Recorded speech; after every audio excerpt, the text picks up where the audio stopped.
rolling hills, bustling Bristol, historic Bath, and a traditional seaside town.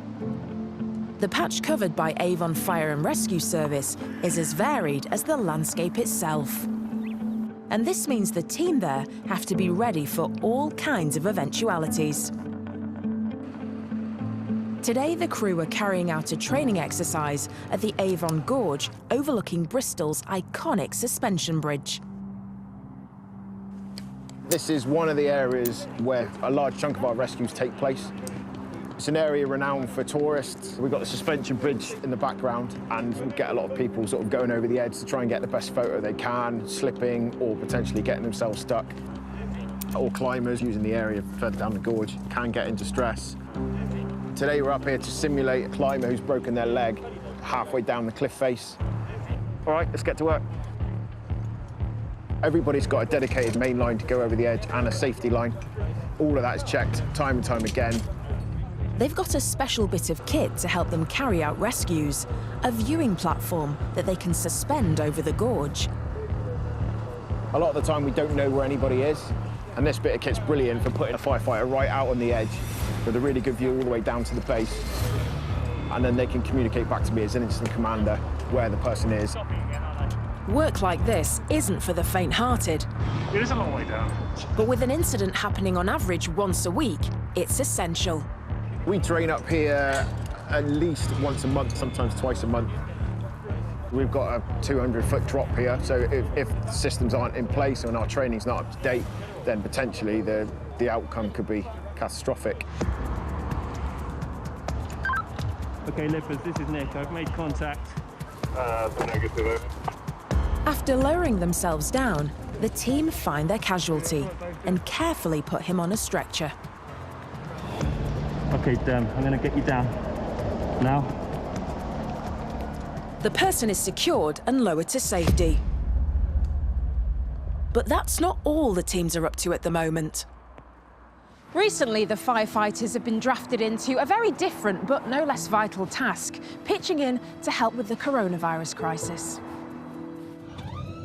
Not only have some firefighters been driving ambulances for the NHS, they've also been helping out at COVID vaccination centres. If I can ask you to go inside the orange tent, once the couple in front of you are out of the next section, you can then go in and give your details over. This is quite different from my day job. Normally, I'd be riding fire engines. Good morning, sir. If you'd like to come this way. This vaccination centre is designed to take between 1,000 and 1,200 people per day. They try to get as many through as they can. Obviously, everybody is affected by this, and I feel a moral obligation to do something to help.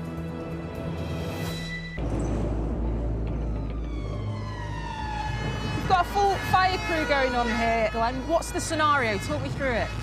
We've got a building fire, and as you can see the smoke coming out of the room upstairs, so that's where the fire is. And we're putting a crew in to tackle the fire and put the fire out, and another crew in to search for casualties. What's the red thing there that the guy's pulling? Right, so that is a fan. So basically, the fan blows all the hot gases and flames and heat out of the window. Oh, I see. Which means the breathing apparatus team can go in a lot quicker, and it makes the conditions inside more survivable for the casualty. And now it's time for me to get suited up for fire training. OK, what have we got here then? So this is your PPE. Where should I start? Boots? Yeah, boots first. This kit can withstand temperatures of more than 500 degrees. How quick do you have to be putting all this on? From when we get mobilised from the station to us rolling out the doors is normally 90 seconds. What, 90 seconds for all this? Yeah. Gosh, you must be watching me thinking, come on, Michelle. Yeah, I was going to get a cup of tea, actually, while we were waiting. Oh, it's heavy, isn't it? Yeah, it is heavy. OK. This is seriously heavy.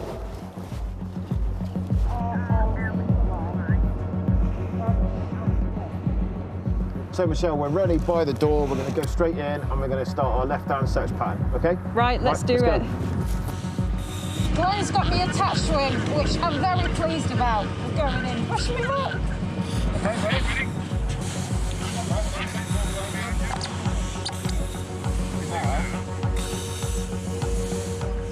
I can see people. These cameras mean the crew have a chance of finding anyone trapped in the building. It is amazing because I literally, looking ahead, cannot see a thing. We're going to go up the stairs. Wow, okay. Oh my gosh, it's so dark. Right, so we've got a door right in front of us now. Right.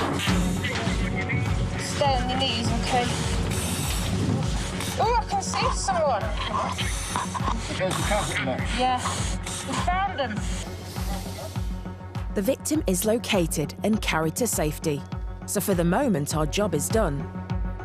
But now we have to find our way out. So what I'm going to do is I'll go to the top of the stairs and then we'll turn with our backs down the stairs. I'll go down first and I'll guide you down, all right? Okay. Yeah. Right, and now we're coming out from the front door. Oh, brilliant.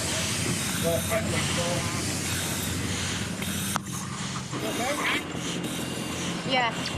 I am very glad to be out of there. It's so disorientating. I just think it's amazing what you guys do. So not a bad effort, but what an eye-opener. Think I'll leave this one to the experts.